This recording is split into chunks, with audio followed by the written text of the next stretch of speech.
নমস্কার সুপ্রিয় দর্শক। কথা ছিল 2024 সালের অক্টোবরের মধ্যেই ইস্ট ওয়েস্ট মেট্রো করিডোরের পুরো অংশে শুরু হবে মেট্রো পরিষেবা, কিন্তু পরের কাজের গতি দেখে মনে করা হয় কাজ শেষ হতে লাগবে 2025 সালের ফেব্রুয়ারি কিংবা মার্চ মাস পর্যন্ত। তার আগে এই পরিষেবা শুরু হওয়ার কোনো সম্ভাবনা নেই বলে আমরা জানতে পারি।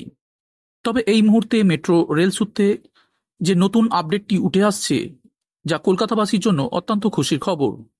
কি সেই আপডেট শেয়ার করব আপনাদের মাঝে আজকের এই ভিডিওটিতে, কিন্তু তার আগে আমরা দেখে নিই আজকের ভিডিওটির সাথে থাকা আরও দুটি আপডেট কি রয়েছে। যুগান্তকারী পদক্ষেপ কলকাতা মেট্রোর, বর্ষায় এবার মেট্রোর সফর একেবারে নির্ভয়। জল থই থই park street metro station. Metro যাত্রীদের কাছে সেই দৃশ্য এখনও আতঙ্কের। কিভাবে স্টেশনের মধ্যে জল ঢুকলো, ব্যাপক শোরগোল পরে ওই ঘটনায়। শেষে দায় স্বীকার করে নেয় কলকাতা পুরসভা। চলছে বর্ষার মরশুম, ফের কি ওই যন্ত্রণার দৃশ্য চোখে পড়বে? কবে দিচ্ছে কলকাতা মেট্রো কর্তৃপক্ষ? বৃষ্টির মরশুমেও যাতে যাত্রীরা নির্বিঘ্নে পরিষেবা পান, তার জন্য একাধিক পদক্ষেপ করছে কলকাতা মেট্রো। বুধবার এক প্রেস বিজ্ঞপ্তিতে বিষয়টি স্পষ্ট করা হয়। বিজ্ঞপ্তিতে উল্লেখ করা হয়, মেট্রো রেলের জেনারেল ম্যানেজার পি উদয় কুমার রেড্ডির নির্দেশ মোতাবেক বর্ষাকালে অপ্রীতিকর পরিস্থিতি এড়াতে মেট্রো ইঞ্জিনিয়ার ও কর্মীরা সর্বক্ষণ পরিস্থিতির ওপরে নজর রাখছেন। জল নির্বিঘ্নে বেরোনোর জন্য টানেলের ভেতরে সেন্ট্রাল ড্রেনও পরিষ্কার রাখা হচ্ছে।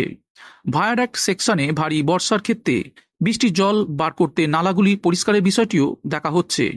পুরনো পাইপ রক্ষণাবেক্ষণের কাজ চলছে। ভায়াডাক্টের জন্য বিশেষ যত্ন নেওয়া হচ্ছে। প্রয়োজনে ভায়াডাক্ট সেকশনে নতুন পাইপ লাগানো হবে। এসবের পরও অতিরিক্ত বৃষ্টিতে কোনো স্টেশনে জল জমে গেলে মেট্রো যাত্রীদের নিরাপত্তায় স্বয়ংক্রিয় পাম্প প্রস্তুত রাখা হচ্ছে। ট্রেন চলাচলে বাধা হলে ভায়াডাক্টের চারপাশের গাছের ডাল ছাঁটাই করতে কর্মীদের নির্দেশ দেওয়া হচ্ছে। ভারী বর্ষণের ক্ষেত্রে ব্লু লাইনে বেলগাছিয়া, পার্ক স্ট্রিট এবং মহানায়ক উত্তম কুমার স্টেশনে অতিরিক্ত কর্মী ও যানবাহন প্রস্তুত রাখার কথা বলা হয়েছে। এছাড়াও বিভিন্ন মেট্রো স্টেশনে লিফট এবং এসকেলেটর রক্ষণাবেক্ষণের জন্য বিশেষ ব্যবস্থাও নেওয়া হয়েছে। যে কোনো পরিস্থিতি সামাল দিতে প্রস্তুত রাখা হচ্ছে কর্মীদের।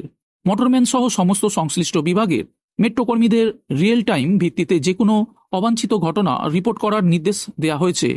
বজ্রপাতের থেকে সিগন্যালিং এবং পাওয়ার সাপ্লাই যন্ত্রগুলির সুরক্ষা নিশ্চিত করা হচ্ছে। বৃষ্টির সময় কোনো ধরনের ফেলিওর এড়াতে এবং রেকের নিরাপত্তা মসৃণ চলাচল নিশ্চিত করতে রিলে পিক আপের ট্র্যাক সার্কিট প্যারামিটারগুলি নিয়মিতভাবে পরীক্ষা করা হচ্ছে। বন্ধুরা, এর পরের আপডেটটি হলো হাওড়া শিয়ালদা লাইনে হু হু করে ছুটবে ট্রেন। কারণ লেট রুখতে বিরাট মাস্টার প্ল্যান রেলের। কাছে হোক কিংবা দূরের যে কোনো গন্তব্যস্থলে পৌঁছানোর জন্য ভারতীয় রেলের জুড়ি মেলা ভার। দূরপাল্লার ট্রেনের মতন লোকাল ট্রেনেও চেপে খুব কম খরচে দ্রুত গন্তব্যস্থলে পৌঁছানো যায়। নিত্যযাত্রীদের জন্য লোকাল ট্রেনের গুরুত্ব এক কথায় অপরিসীম। তাই প্রতিনিয়ত যাত্রীদের সফর আরও আরামদায়ক করে তুলতে নিত্য নতুন পরিষেবা আনছে ভারতীয় রেল। ট্রেনে সফরকালীন সময় যাত্রীদের যাতে কোনো রকম অসুবিধা না হয়, তার জন্য সবসময় সজাগ দৃষ্টি থাকে ভারতীয় রেল কর্তৃপক্ষের।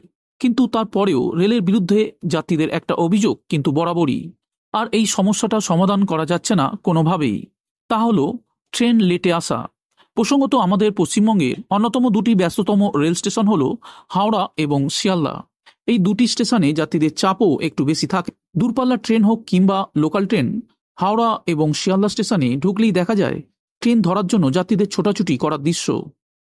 রেলের বিরুদ্ধে যাত্রীদের বরাবরের অভিযোগ, ট্রেন বরাবরই স্টেশনে ঢুকতে লেট করে।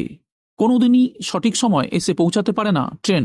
এই সমস্যা সমাধানের জন্য ইতিপূর্বে নাকি বেশ কয়েকবার কাজও করা হয়েছিল, কিন্তু সমস্যার সমাধান হয়নি।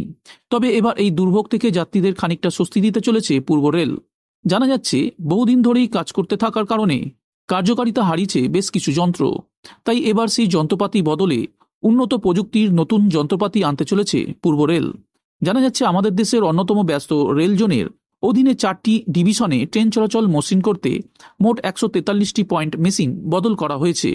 এর ফলে রেল লাইনের যে কোনো অংশের মাধ্যমে যাত্রী বোঝাই ট্রেনগুলি ট্র্যাক পরিবর্তন করে এক লাইন থেকে অন্য লাইনে যায়।